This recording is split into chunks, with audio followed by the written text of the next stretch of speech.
Hello and welcome everyone. Am I perfectly visible and audible to you all? Good afternoon, Kushagra. Good afternoon.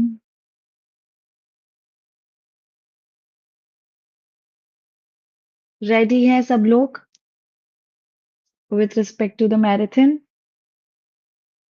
फटाफट से chat box में लिख के बताओ मुझे.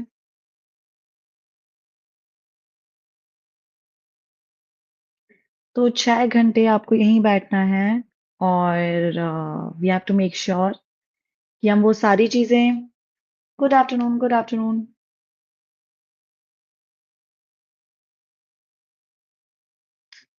ठीक है. तो आज के सेशन की कुछ डिटेल्स बता देती हूँ. फर्स्ट ऑफ ऑल हम सारे जितने भी लीगल करंट अफेयर्स टॉपिक हैं वो कवर करेंगे. फिर हम हमारा स्टैटिक लीगल कवर करेंगे. ठीक है.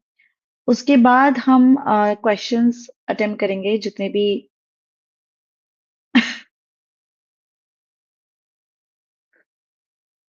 नहीं, दोनों डिफरेंट होते हैं. ठीक है.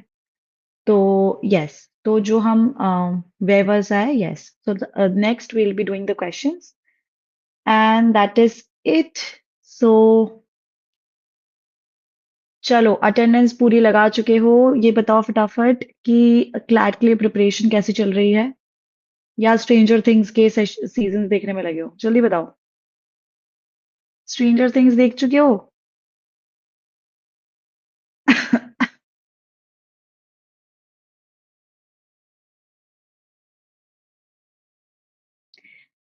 We will discuss all type of questions. Don't worry. Okay.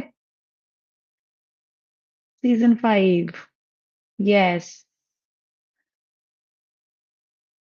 Okay. तो मतलब क्लैट की प्रिपरेशन तो नहीं चल रही है. फैमिली मैन देख लिया है, स्ट्रेंजर थिंग्स नहीं देखा है. कुशाग्र, ऐसे कैसे पढ़ाई होगी यार.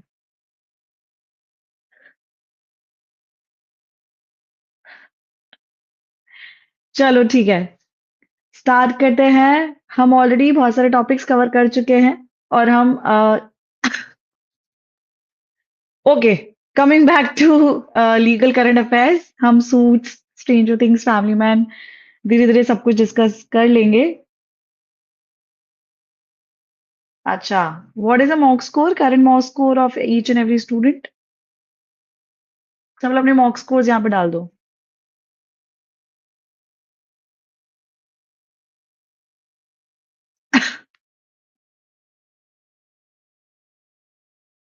चलो, let's start with the major topics. तो फर्स्ट टॉपिक जो हमारा है वो that is Google anti trust ruling. हम ऑलरेडी इसको कवर कर चुके हैं हमारे बहुत सारे सेशंस में और this is one of the important topics जो आ सकता है विथ रिस्पेक्ट टू क्लैट. और इसके ऊपर अगर आपने कुछ पैसेजेस सॉल्व किए हैं तो बहुत अच्छी बात है, और अगर आपने अभी तक नहीं लगाए हैं तो मेक श्योर करना कि इसके बारे में थोड़ा बहुत आप जाके गो थ्रू कर लो. अगर मैं एंटी ट्रस्ट की बात करूं तो what is the meaning of anti trust? फटाफट से मुझे बताओ इन द कमेंट बॉक्स.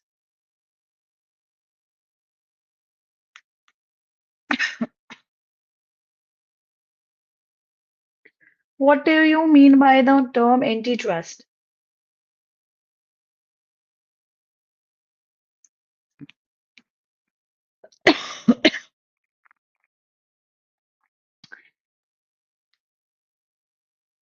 ओके. जानते हैं दैट अगर मैं एंटी ट्रस्ट लॉस की बारे में बात करूं, अगर एंटी ट्रस्ट टर्मिनोलॉजी की मैं बात करूं, तो हमने हमारे पास कुछ ऐसे एंटी ट्रस्ट लॉज प्रिवेंट है with with respect to the system जो प्रिवेंट करते हैं कंपनीज को अपनी डोमिनेंट पोजीशन को हार्म करने के लिए, हाँ, अब्यूज करने के लिए, सॉरी, अपनी डोमिनेंट पोजीशन को अब्यूज ना कर पाए वो, और वो कंपटीशन को हार्म ना करें. इसलिए हमारे पास एंटी ट्रस्ट लॉज होते हैं. ठीक है. So there was this anti trust Google case that was going on recently. And क्या हुआ था उसके अंदर कि competition commission of India that is CCI ruled that कि there is a lot of abuse of dominance with respect to Android mobile in the market, right? So Google ने काफी abuse किया उस चीज का, क्योंकि वी एज वी जब आप एंड्रॉइड का फोन लेते हो, कोई भी एंड्रॉइड फोन होता है, तो वहां पे आपको ऑलरेडी इंस्टॉल्ड एप्स मिलते हैं, जैसे गूगल सर्च मिलता है आपको, गूगल क्रोम मिलता है आपको, यूट्यूब मिलता है, ऑलरेडी इंस्टॉल्ड एप्स मिलते हैं, right? So all these things are somewhere और the other harming the competition, क्योंकि बाकी सारे जितने भी हमारे पास सर्च इंजिन हैं वो वहां पे नहीं होते, ठीक है? सो रिस्ट्रिक्ट कर देता है कहीं ना कहीं डेवलपर्स को from using alternative version of Android, ठीक है? और इसलिए कहीं ना कहीं प्ले स्टोर पे there is a lot of push with respect to its services only. हम जब भी प्ले स्टोर खोलते हैं तो हमें गूगल एप्स ज्यादा दिखते हैं, right? So that's why CCI imposed somewhere around a hefty amount of fine with respect to Google, and ताकि वो अपनी एंटी टू कॉम्पिटिटिव प्रैक्टिसेस को चेंज करे, ठीक है? तो there was a hefty amount of it, somewhere around 1,000 crore, ठीक है? और कहीं ना कहीं what we are going to learn from this topic, correct, illegal monopoly, correct correct correct, fair competition होना चाहिए, इलीगल कंपटीशन नहीं होना चाहिए, राइट? सो इसलिए हमारे पास this ruling was made with respect to Google, not with respect to India only, Google was question with respect to world wide, and within India CCI question the ruling for the same, ठीक है? तो why it's important for us? Because it's one of the major topics that are there in legal current affairs. Second, Google being the big name, that's why, okay? So कहीं ना कोई passage उस पे से बन सकता है, ठीक है? मेक श्योर करना कि आप इसको थोड़ा और गो थ्रू करो, टॉपिक को अच्छे से पढ़ो। अगर आपने अभी तक नहीं पढ़ा है तो we have already covered this in our old old videos, आप वहां पे भी जाके देख सकते हो, राइट? और that is it for the topic I believe, and it is really important for you, क्योंकि कहीं ना कहीं हमको कंपटीशन बताता है, कस्टमर्स का चॉइसेस बताता है कि हमारे पास और भी चॉइसेस हैं to go ahead and see, right? Okay, no I have not change the slide, it's the same slide,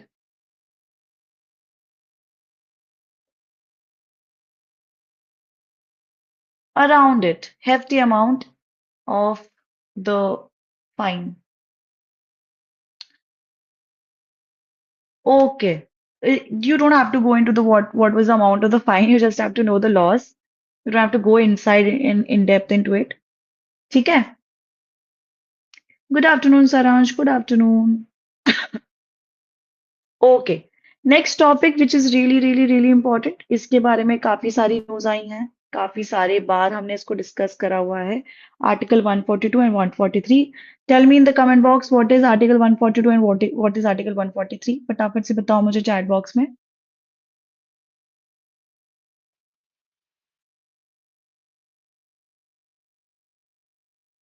good afternoon Vandana, good afternoon.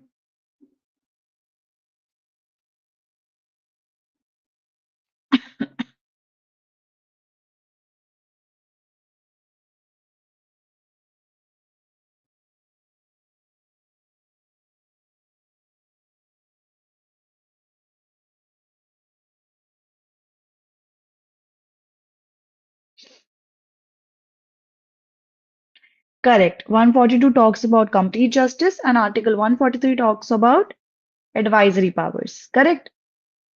Presidential references, basically. Correct, correct.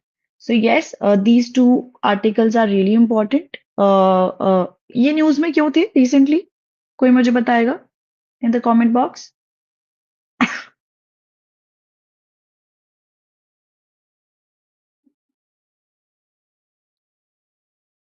Why these two articles were there in the news recently?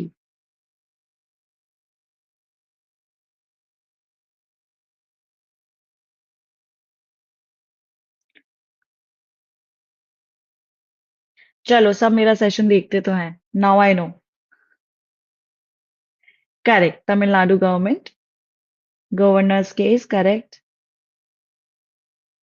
ठीक है, तो थोड़ा सा go through कर लेते हैं दोनों articles को। Article 142 talks about complete justice power, which is gives the Supreme Court power to pass any order necessary for complete justice in any case. Right एक करेक्टिव लॉ है वैसे तो ये when laws are inadequate so acts as a corrective measure with respect to the same और कहीं ना कहीं supreme court ये गैप फिल करता है when the law is silent तो कहीं ना कहीं सुप्रीम कोर्ट का ये पार्ट बनता है कि वो इस गैप को फिल करे right 143 talks about the presidential references. President कहीं ना कहीं सुप्रीम कोर्ट से एक एडवाइजरी ओपिनियन ले सकते हैं विद रिस्पेक्ट टू अगर उनको ऐसा कोई क्वेश्चन लगता है which is of public importance और जहां पे उनको कॉन्स्टिट्यूशनल के इश्यूज दिखते हैं ऑन द फोरफ्रंट वहां पे वो सुप्रीम कोर्ट की एडवाइस ले सकते हैं बट जरूरी नहीं है कि वो बाइंडिंग होगी with respect to the same और कहीं ना कहीं प्रेसिडेंट के ऊपर प्रेसिडेंट बीइंग द सुप्रीम कह सकते हैं कि उनके ऊपर supreme court is not binding at all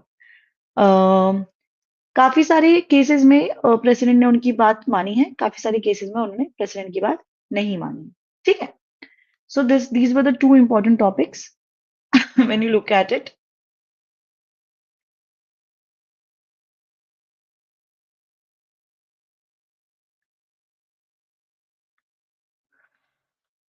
okay moving on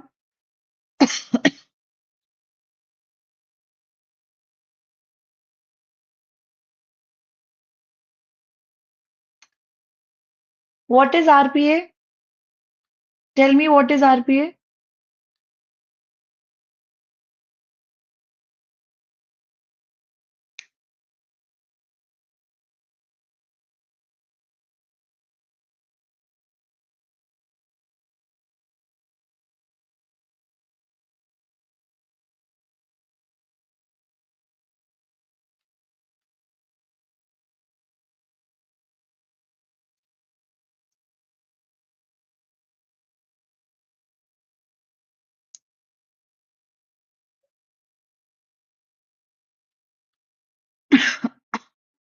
Correct. Representation of People's Act is what RPA represents.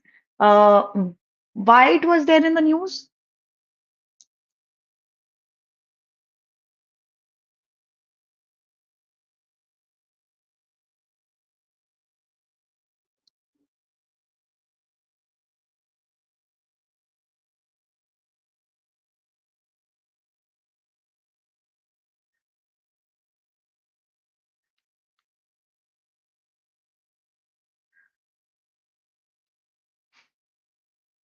It's 1951, I believe, not 1950.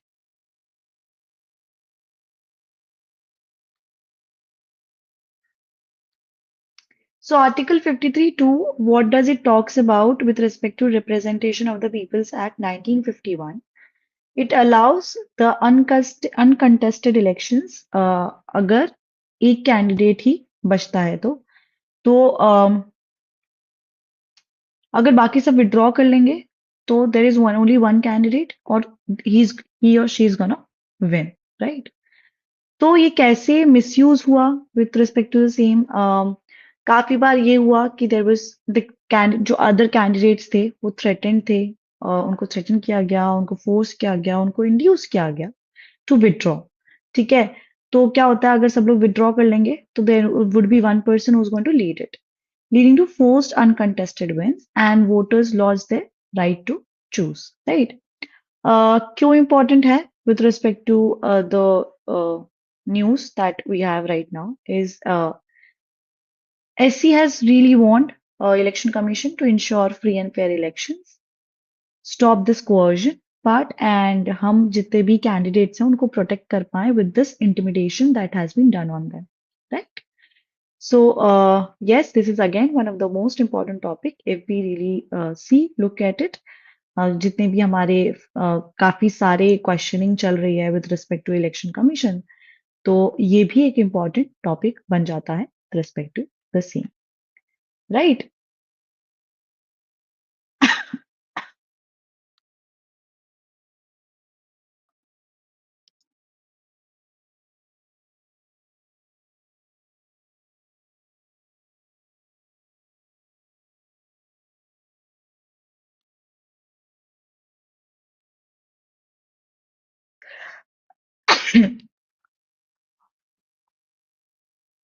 Oh, I'm so sorry.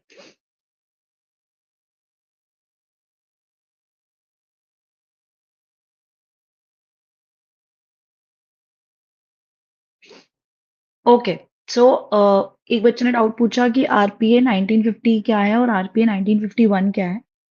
दोनों ही laws हैं हमारे पास with respect to the same. RPA 1951 talks about the conduct of elections, candidate qualification and offences, ठीक है।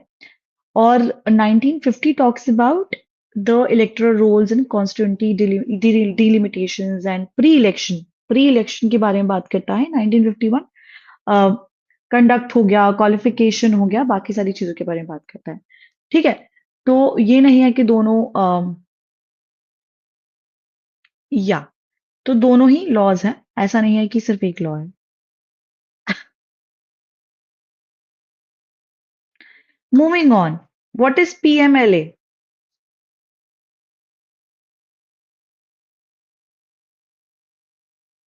You don't have to go in depth. First of all, आप लोगों को laws के इन डेप्थ नहीं घुसना है, क्योंकि उससे it's not going to help you. आपको सिर्फ सरफेस एरिया जानना है।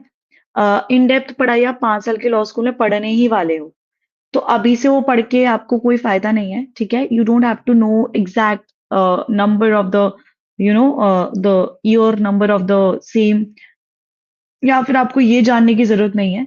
You just have to apply the basic principles. अगर आपके पास एक क्वेश्चन आता है तो आपको उसके अंदर बेसिक प्रिंसिपल लगाना है। You don't have to go in depth with respect to legal, ठीक है। आप लोग यूपीएससी के लिए नहीं पढ़ रहे हैं, आप लोग क्लैट के लिए पढ़ रहे हैं, ये बात ध्यान में रखिए,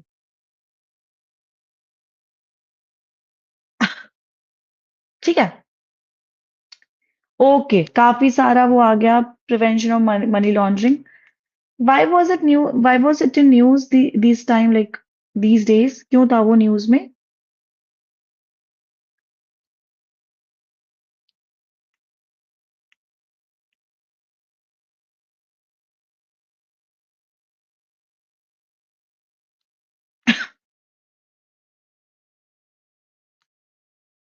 क्यों था मनी लॉन्ड्रिंग न्यूज में? हमेशा ही होता है वैसे तो मनी लॉन्ड्रिंग न्यूज में, बट अभी क्यों था?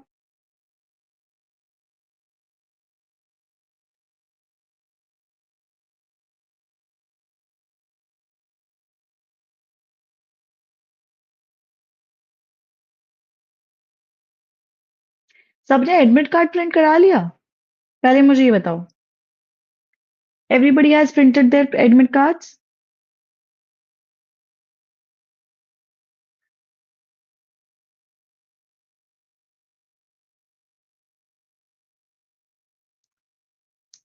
Make sure that you print your admit card. 2 copy करवाना हमेशा, ठीक है। कलर्ड हो, ब्लैक एंड व्हाइट हो, ब्लैक एंड व्हाइट हो, इट डज नॉट मैटर। आप हमेशा अपना एडमिट कार्ड प्रिंट करा के ही लेके जाना, बिना बिना प्रिंट के लिए मत लेके जाना, ठीक है। तो मेक श्योर करना कि आप अपना एडमिट कार्ड अभी से प्रिंट करा लो।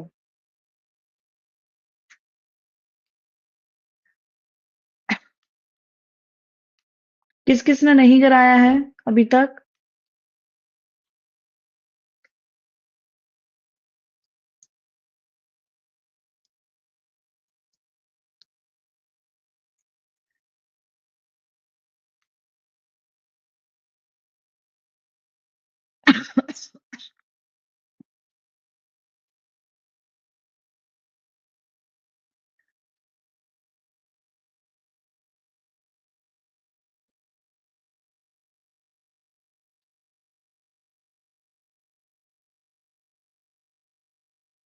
गुड।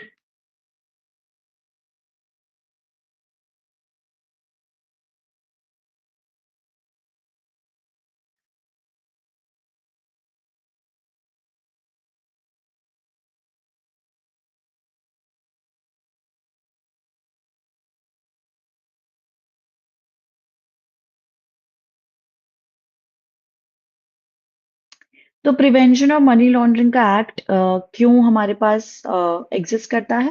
बेसिकली उसका purpose it is to prevent and detect and punish the people who are actually doing the money laundering, right. तो रिसेंटली काफी ज्यादा न्यूज में ये इसलिए था क्योंकि काफी सारे हमको केसेस बैक टू बैक दिख रहे थे। अगर मैं इसके की फीचर्स बताऊं तो yes there is one of the enforcement directorate जो इसको इम्प्लीमेंट करता है, अ, जिसके थ्रू ये रन होता है, राइट। क्या क्या क्राइम्स कवर करता है ये करप्शन कवर करता है, ड्रग ट्रेड कवर करता है, टेरर फंडिंग कवर करता है, टैक्स इवेजन कवर करता है। It allows the attachment of property, basically, and then arrest without FIR, special powers मिलते हैं, strict bail conditions मिलती हैं, क्योंकि अगर कोई money laundering कर रहा है, तो make sure there is a lot of stringent rule towards the person, ठीक है? Burden of proof is always on the accused. अगर किसी को proof करना है कि that person is guilty, it has to prove proven by themselves. Criticism is that it has very strong powers given to the ED, the Enforcement Directorate, and yes, it is a lot many times it's misused and it is politically targeted. तो recently ये काफी ज्यादा news में इसलिए था क्योंकि काफी सारे लोगों के ऊपर it was made enforced basically, ठीक है। और काफी सारे अरेस्ट हो रहे थे with respect to the same, है ना। इसलिए मल्टीपल सर्चेस हो रहे थे, अरेस्ट हो रहे थे, पॉलिटिकल करप्शन हो रहे थे केसेस से रिलेटेड, क्रिप्टो रिलेटेड केसेस हो रहे थे, and then sand mining, betting apps and alleged cash for posting scams. So all these things were going on, right? अब PMLA being the most stringent laws that we have, तो Supreme Court saw the and review the misuse allegations, जैसे arrest powers without FIR, a reverse burden of proof, ED's broad discretion and limited judicial oversight. All these things were re-examined by with respect to the Supreme Court, right? काफी सारे petitions file हुए उसके बाद we came to this and जितने भी amendments होने हैं PMLA में, they are under scrutiny और काफी सारे लिस्ट दिए गए हैं शेड्यूल्ड ऑफेंसेस के और ईडीज अटैचमेंट एंड सर्च पावर्स के, rules on reporting suspicious transactions के ऊपर भी इसके ऊपर थोड़े बहुत अमेंडमेंट्स आने वाले हैं। थोड़ा सा प्रिवेसी के ऊपर बात हो जाती है कि जब हम ट्रांजैक्शंस किसी के देख रहे हैं तो प्रिवेसी भी हार्म हो रही है, कहीं ना कहीं सिविल लिबर्टीज हार्म हो रही है और ड्यू प्रोसेस को भी क्वेश्चन करता है, राइट। हमने क्रिप्टो करेंसी देखा, ऑनलाइन गेमिंग इन्वेस्टिगेशंस देखे with respect to the same, ठीक है। काफी सारे हाई वैल्यू स्कैम्स हुए हैं मनी लॉन्ड्रिंग के related, election linked money seizures हुए हैं, तो मोस्टली इसलिए भी इसको इतना ज्यादा क्वेश्चन किया गया, राइट। इंडिया ने कंप्लायंस किया with the financial task action task force FATF के साथ, which was reviewed in 2024 and 2025. Stronger actions थे मनी लॉन्ड्रिंग टेरर फाइनेंसिंग के ऊपर, right. That is it with respect to the PMLA act, right. Next is digital access as fundamental rights.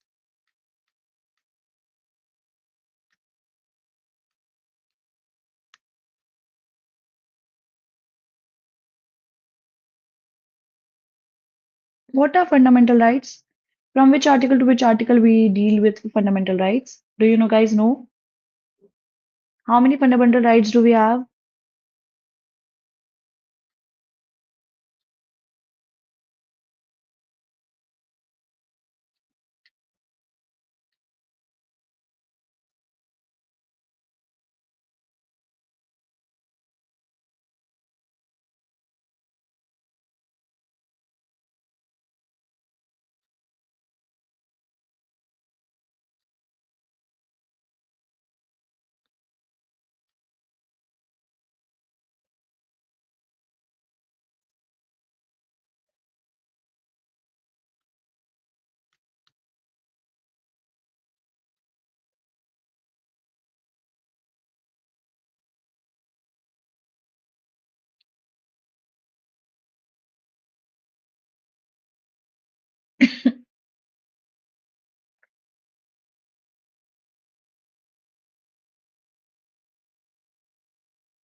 7 या 6 है?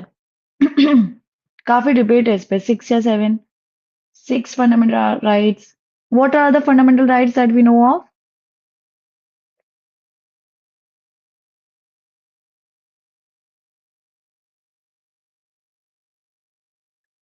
Session is still 8 o'clock today.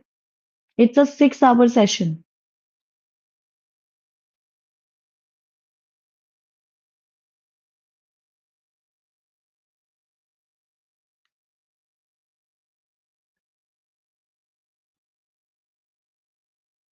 तो सब खाना वाना खा के बैठे हैं कि नहीं बैठे हैं?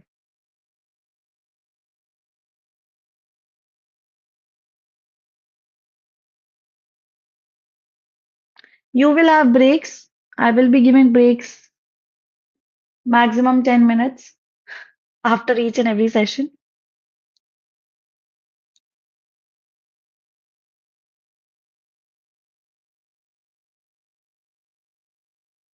ठीक है. So why there was this in news, digital access as fundamental rights? Um,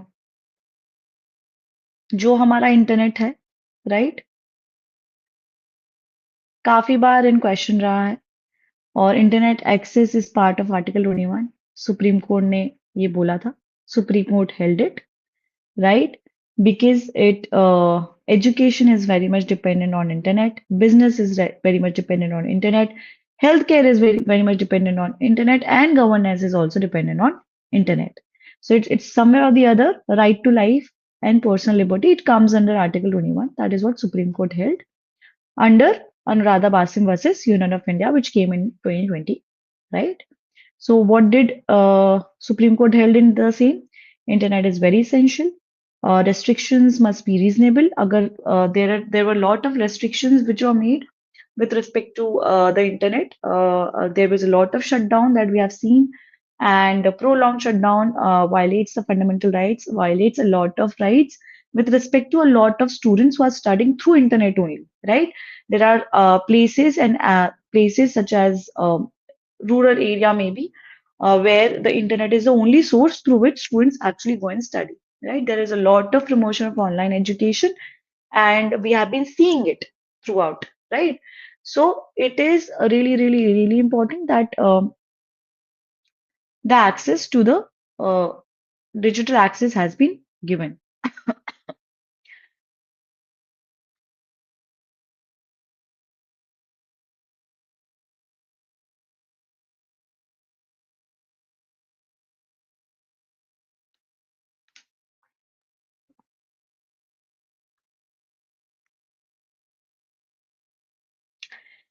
Okay, you want to speed up a bit, but then we will have to finish a lot of topics, and I would like to go slow only.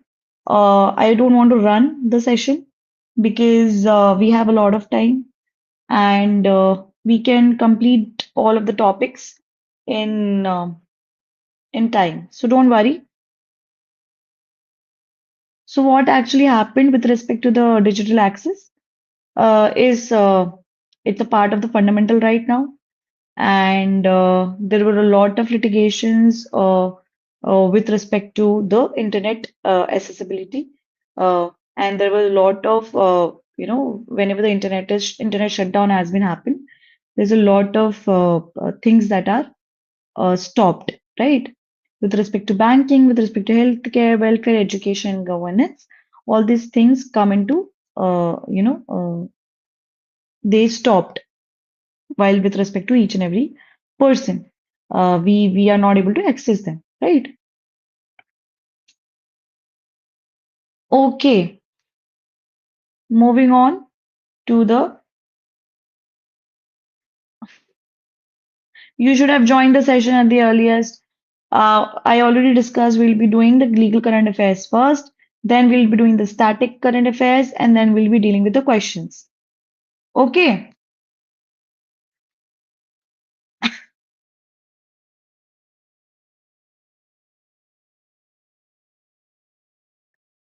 what is the role of the deputy speaker?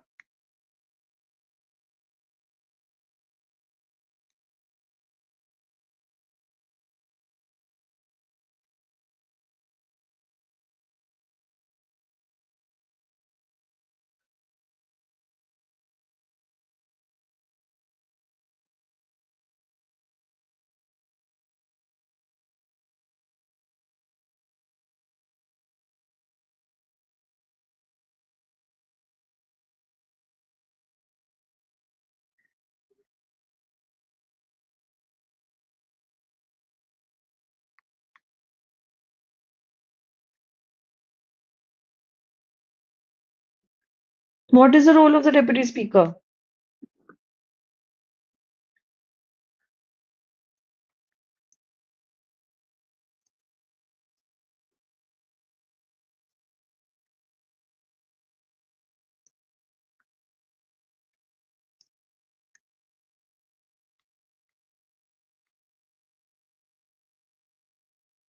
Correct.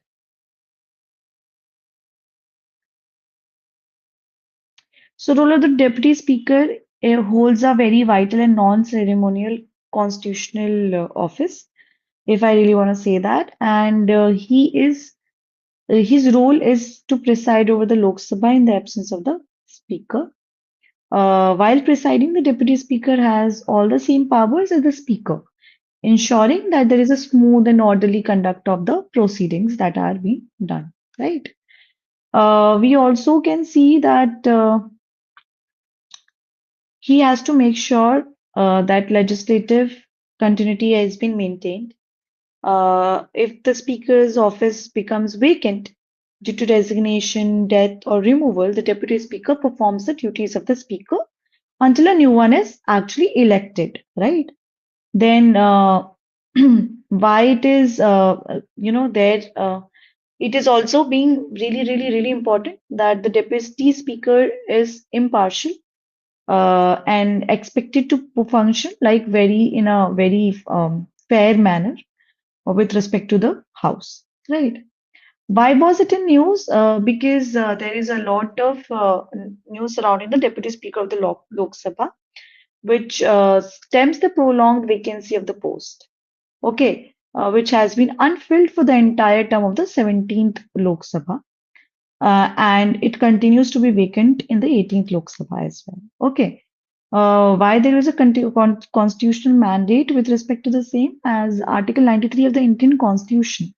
When you go and read Article 93, it actually states that the Lok Sabha shall, as soon as may be, chooses two members to be Speaker and Deputy Speaker.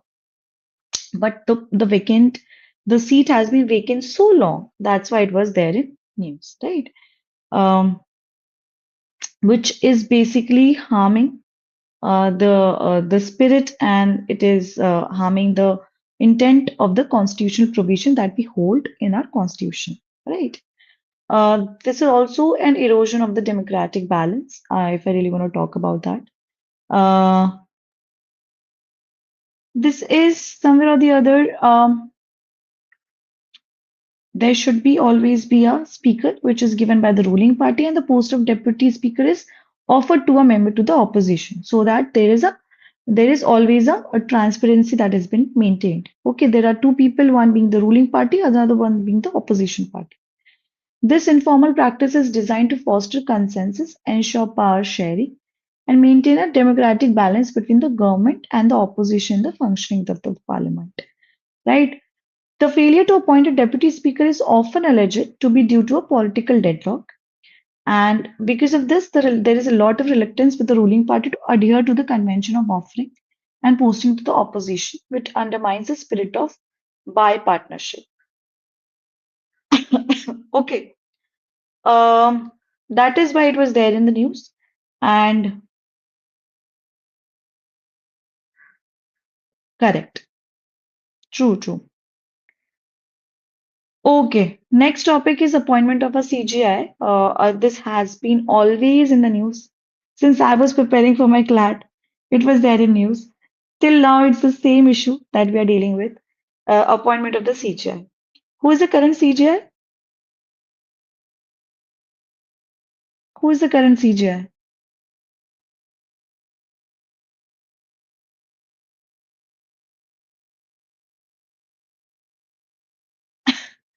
Justice Suryakant ji is the current CGI of our country. Right?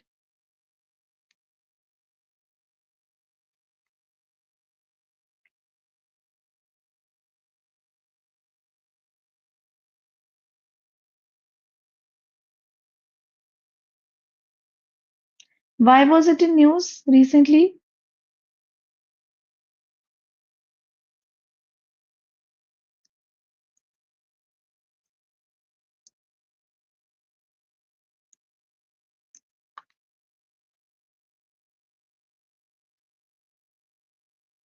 New CGI. Okay.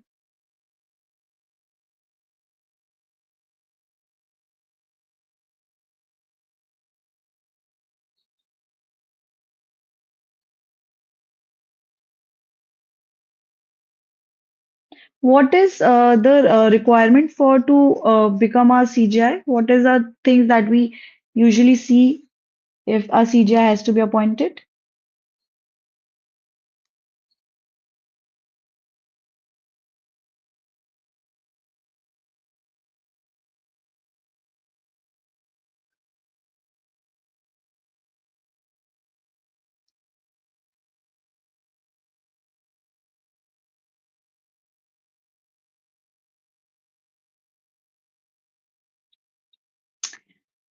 Okay, when we talk about the appointment of the CGI, there is one article that we really need to know of. That is Article 124(2) of the Constitution, which talks about the appointment of the CGI.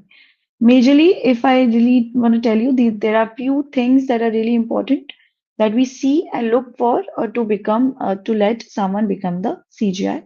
That he should be the senior most person with respect to the same, and that is the seniority level. That is what has been always seen while deciding the CGI or the appointment of the CGI.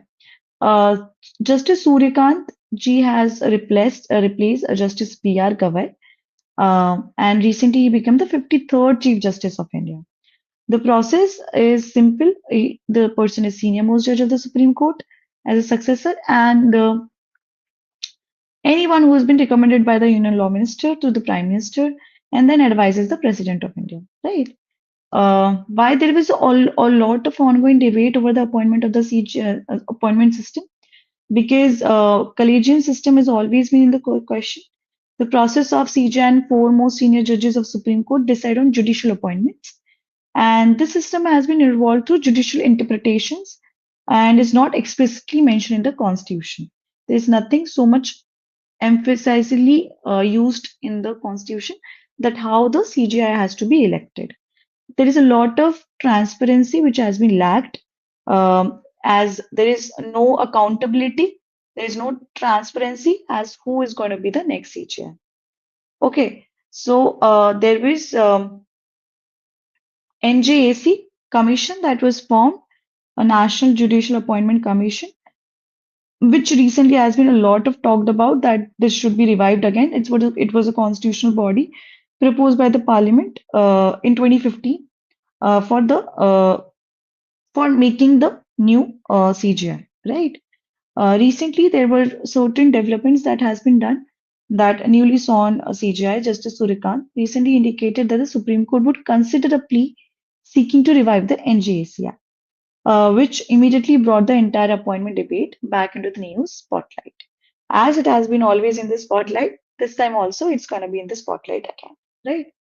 Then it has been always into representation diversity. We talk about that. Then there is a lot of concerns frequently raised about the lack of adequate representations for women, especially, and marginalized communities like SC, ST, and OBCs in the judiciary, which brings the appointment selection criteria under critical public debate. Right. So all these things were there to talk about with respect to the CGI appointment. What was the safe harbor clause?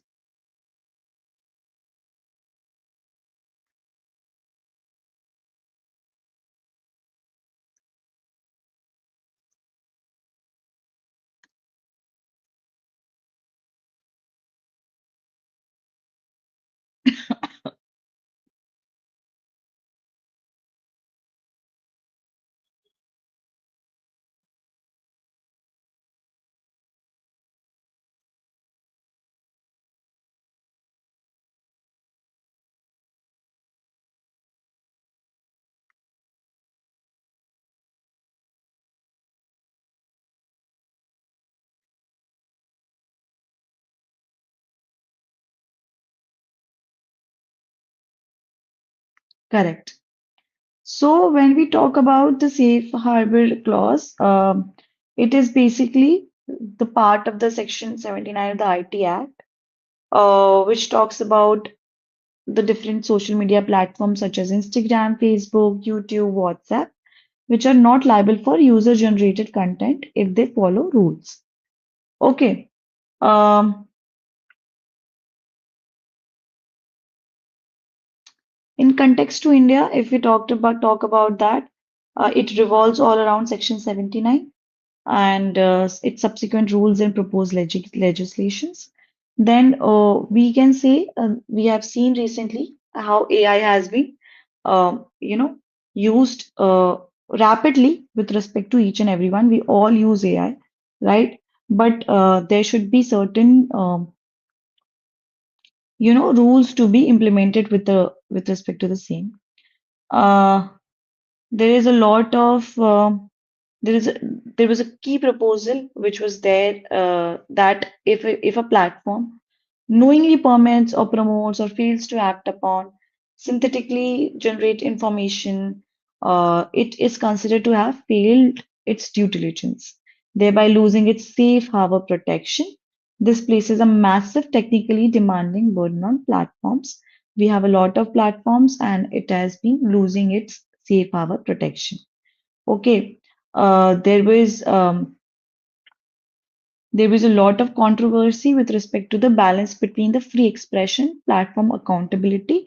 If we talk about, there were a lot of fake news and misinformation that was given with respect to the same. Also, there was stripping protection. If I really want to talk about that, then government has attempted to introduce rules. We might be seeing that there are a lot many rules which are given to AI, right? Such as recently there was a news that the AI cannot actually tell you which medicine to eat. It cannot act as a doctor or someone who has a medical accountability. Okay, so because there was a lot of AI that they started giving the medical prescriptions as well. They started giving what medicine to eat, what medicine not to eat.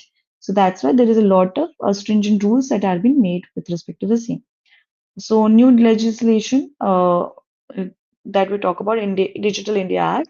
The government is drafting the Digital India Act to replace the outdated IT Act 2000.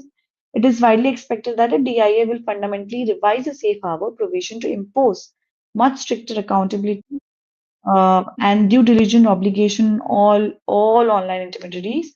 That's why it's really important. I think all of the world is actually facing the same, the safe harbor clause, I believe, and it should be done as soon as possible so that we as a user are actually protected with respect to all the new, digital access that we are seeing, right? Okay, 3-year law practice for judicial services examination. I believe this we have seen with a lot of regret with a lot of students that we know of who were preparing for judiciary. They have seen this that there is now a 3-year law practice that has to be done with respect to every judicial aspirant who is going to write the judicial paper. So, what is judicial examination? There are a number of states that we have seen. Each state conducts its own judicial examination. That is, if I talk about MP, they conduct MPCJ. If I talk about Delhi, Delhi conduct DJS. Then if I talk about UP, UP conduct UPPC, CGS. These are the name of the examination. Every state conducts its own, judiciary examination, and what they actually have started asking is that we should also have 3-year law practice for with respect to the same, right? Um, if I have not practiced, I am a law grad, but I have not practiced for 3 continuous years with respect to the same, then I am not able to write the paper, any paper with respect to the same. That's why they have made it so that there is a bit of the experience with respect to any of the student who is going to write the paper. That's why they have made this as a compulsion. Okay. Issue of judicial accountability. Why there is a issue of judicial accountability?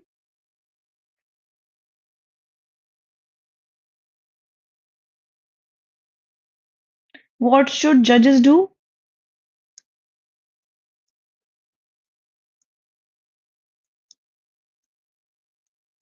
They have to be very fair. They have to be very ethical with respect to whatever the judgments that they're going to recite, right?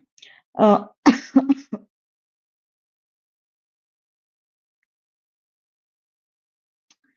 So, judicial accountability is basically that judges must act fairly, ethically, transparently. There have been many issues with respect to India, no strong mechanism to investigate judges. Impeachment is extremely difficult. We cannot impeach any of the judges. Allegation of judicial corruption. Then there is a lot of lack of transparency in case allocation, collegium appointments, in-house inquiry procedure, etc., etc. Right? So reform are suggested always National Judicial Accountability Commission that should be formed, greater transparency in collegium, mandatory declaration of assets and code of conduct for judges. All these things has to be maintained for sure. Why it was in news? Because there was a current news which was being driven by the newly sworn in Chief Justice of India, Justice Surikantji, and then Supreme Court's own efforts to improve judicial efficiency and transparency. Supreme Court itself wants to improve how they function and how they are making the decision. Okay, tackling delay and reserved judgments, the CJI has recently stressed the need for the high courts to be transparent about the functioning of judges. We have to make sure that there is a lot of transparency that has to be maintained. Also, Supreme Court has directed the high courts to disclose reasons for adjournments, causes of delay, and time taken to uphold judgments. So we might also see a lot of queue to resolve a lot of judgments, a lot of cases, and why there is why high courts have to make sure that they are giving reasons for all the things that they're doing, right? The directive was prompted by cases where final judgments were reserved for years, and then we are seeing a lot of queue with respect to litigations, right? Um, this is a move towards performance accountability, if I really want to suggest that, and holding individual judges responsible for efficiency as well, right? There's a lot of cases, crores of cases that are pending with respect to be resolved, right? Then there's a lot of lack of disciplinary mechanism. Key accountability is flawed. The removal process is very, very, very flawed. There's no opacity in the in-house procedure. Then we can see there's a lapsed bill. Then judicial appointments collegium is also not there, which we already have seen recently appointment of the CGIs while we were looking at it, right? So we have covered almost 10 topics. Give me 5 minutes of break and then I'll be back here.